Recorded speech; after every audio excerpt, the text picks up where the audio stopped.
Hello, this is a more technical explanation of how queries are evaluated, and I'll show some of the code of what's happening.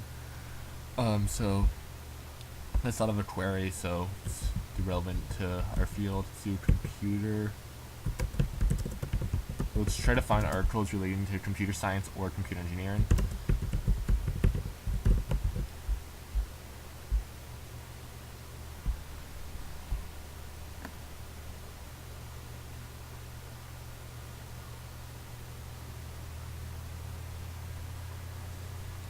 All right, there we go. So if you notice, right here, this very large array of 95,000 elements, that's that's basically what is returned from the initial AJAX request. So when I click search, see there's this event right here. If you look to the right on the JavaScript pane, so you have the search button that clicked. So obviously right here the search button. On that event, it's gonna send a request to this URL to get all matching articles, and that URL is handled by this function in the actual Java server-side code. So let me just bring down to, yep, there it is. So you see right here, that's what URL this method is handling. So this is the process AJAX request. So basically, it takes in as the argument the query, which in this case will be the computer and science or engineering query that's trying to find articles about computer science or computer engineering. So what it's going to do is it will make this search result object. This doesn't really matter that much. These are just objects that get serialized into JSON to be returned to the web browser. And the first thing we do is we check to see if the cache has that article, and if it does, if that cache has that query. So if it does, we can just return in memory without having to do any HDFS lookup. If not, we have to process the query, so we make this query processor object. So this query processor object is in the utility folder. So if we go here, we do a very quick run through of what happens. The first thing that happens is that it actually tokenizes the search query. Tokenization is pretty simple. Don't really need to go into the detail of that. There's really not much syntax to these queries. So here it is. Here's the tokenized query. Really very straightforward.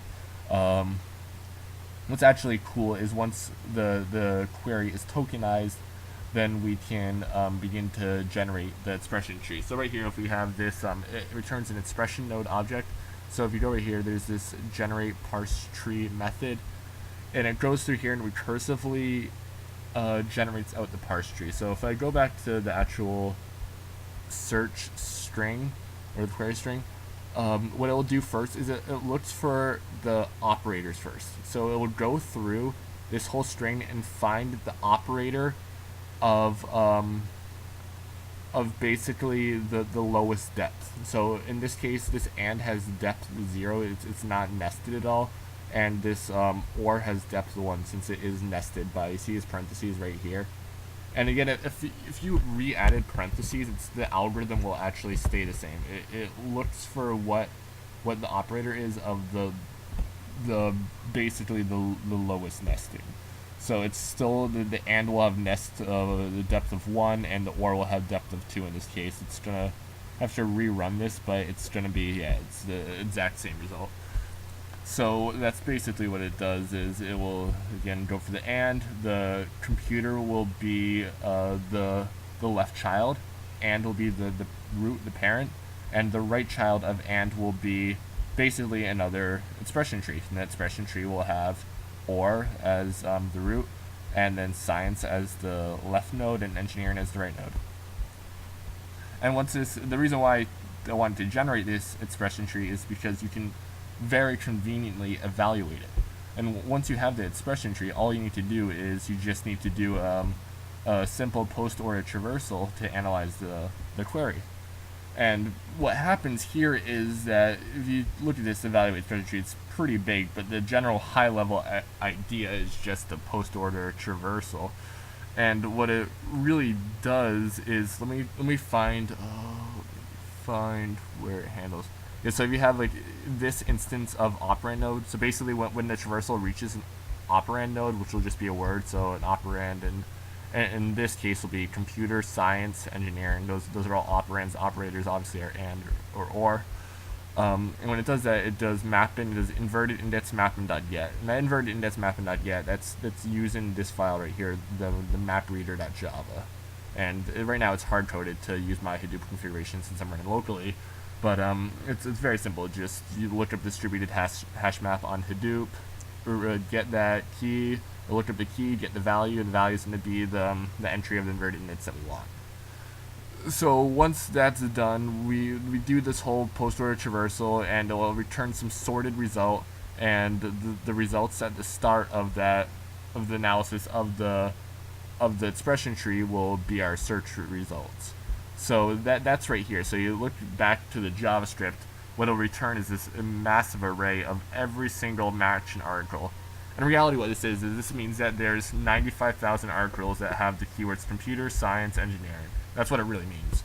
And the ones up front are the ones that are the closest matching. So if we go here, this ID right here is 215, blah, blah, blah. So if you click here, you can notice that that's going to be the ID of this URL right there. And let's just research this. Again, it's cache, so it's pretty fast, the result time. So when we scroll down, you can notice how when we reach the bottom, it's gonna return more results, and it's gonna do this asynchronously as it returns. And that was the whole idea of why to do this. So we have this infinite scroll-like feature where we're not gonna be bottlenecked by the speed of the Cloud9 API. And this returning of more search results is gonna be done in this right here. It's gonna be this retrieve wiki articles right here. It's gonna constantly just keep paginating the search results, and what it's gonna use is it's using this. So you have this highlight article sample. So it's the highlight this, but the main idea here is actually, if we go back to the query processor, it's using this sliding window algorithm that it's told to get range of area to highlight.